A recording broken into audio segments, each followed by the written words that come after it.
Intermittent fasting is a rapidly growing concept in the modern day. You would think it's something that just popped up a few years back, but no, it didn't just start recently. In fact, it has been around for an incredibly long time. For starters, this eating practice can be traced back to a lot of cultures many centuries ago, and notable among them is the ancient Greek. The ancient Greeks practiced intermittent fasting for various purposes, ranging from spiritual reasons to weight loss, improving concentration, preventing certain metabolic disorders, and even athletics. It is worthy of note that fasting is not to be confused with starvation.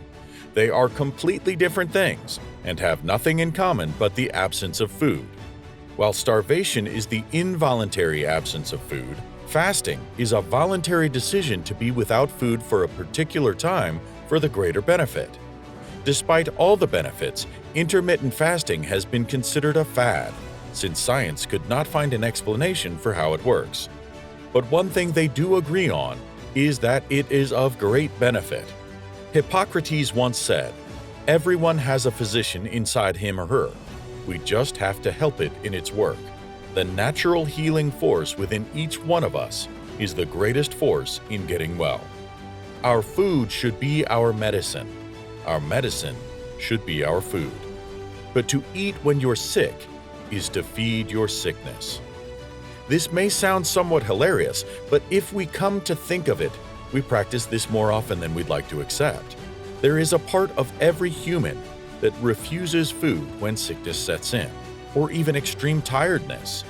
A reasonable explanation for how most disease conditions around present with anorexia or loss of appetite. And when the sickness is gone, the appetite is restored naturally without having to do much.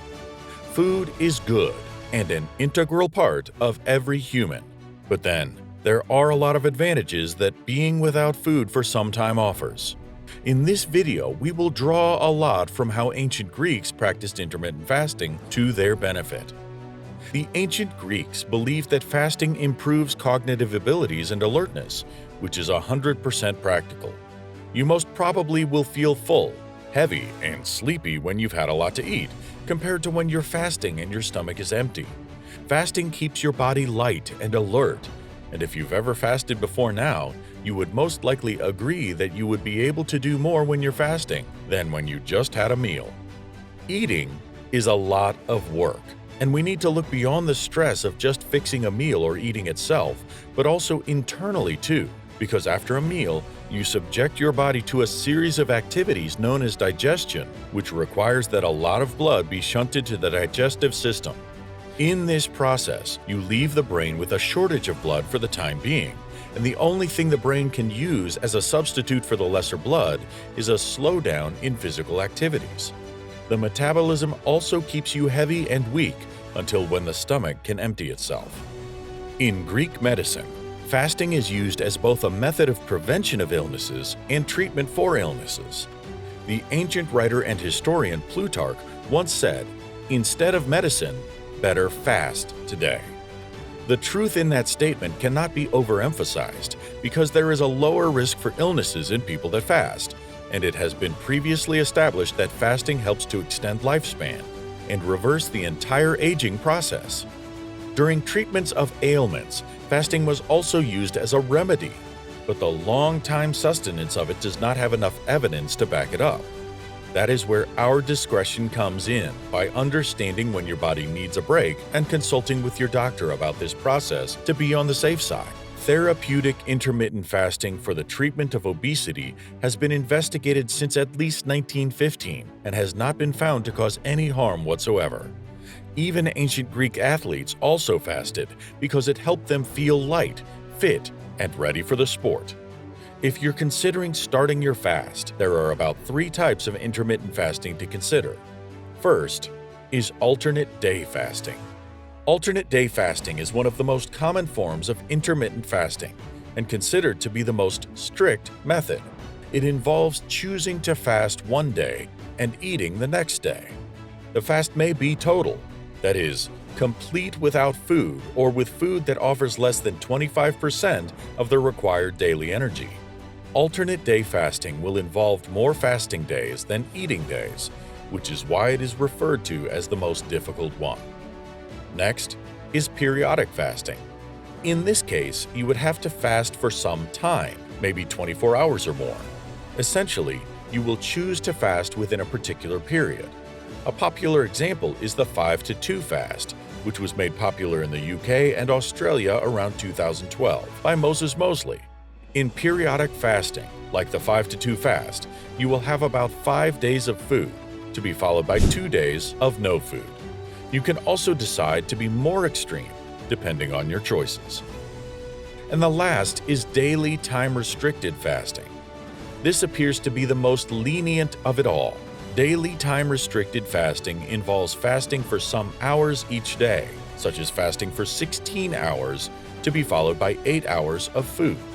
It is different from dieting because the focus is not on the amount of food eaten or the type of food eaten, but on the timing of the food. There is no stipulated time that you have to fast or eat. It could be you deciding to skip breakfast and have lunch and dinner, or you having breakfast and lunch to skip dinner. It totally depends on what works best for you. Plato said he fasted for greater physical and mental efficiency. That is to say, the benefits of fasting are vast and multidimensional. Funny how we can choose to focus on one part of it and still have a lot of benefits to think about.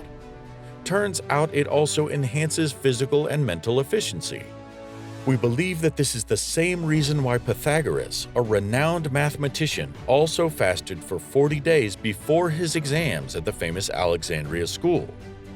Fasting is also a major key to optimal mental functioning. Remember the food and digestion scenario. Yes, since there is no food in this case, the brain is ready to function at its best, and the focus is only on its capacities and how it can be optimized. Fasting is by every means good for mental functioning. Other benefits of fasting that we will consider include weight loss.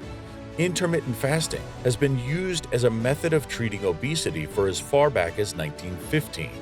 It is believed to work amazingly because it causes the body to draw on its internal energy and use them up, since it can always build it back again. This will result in weight loss and an overall healthy feeling. Another of its benefits is to prevent insulin resistance. This is a common problem in our world today, but fasting is a handy solution to it, and it works like magic. Philip Heraclitus, the founder of toxicology, once wrote, "Fasting is the greatest remedy, the physician within." This was also supported by Benjamin Franklin, who is renowned for wide knowledge in many areas, as he wrote, "The best of all medicines is rest and fasting." If all these great men could see from this point of view, then our guesses are also right. We could go on and on about all the benefits of fasting, and the list would be endless. But we believe that it has already been portrayed by so many scientists and scholars that the benefits of fasting are on an endless list, which we will need to explore. In exploring fasting, there are some precautions that we might like to take, just to be on the safer side. If you're fasting for the first time, make sure you talk to someone who has done it before, so you can know what to expect. From our experience, we can tell you to expect some hunger pangs, though it's not something that will be serious. Your body will get past that and you will feel like a supernatural being after that. But still, talk to someone who has done it before.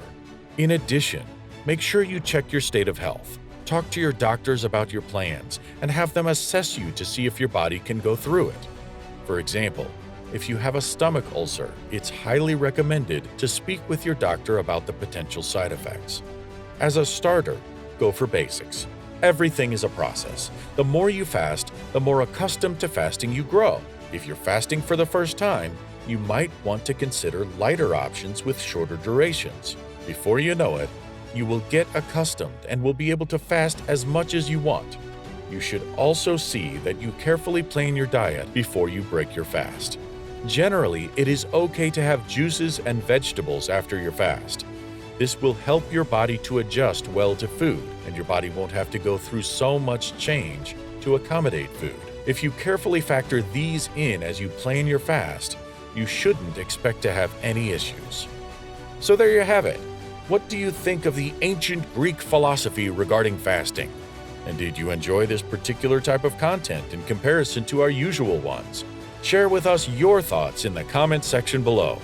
And if you enjoyed today's topic, check out this related video to see more. Until next time!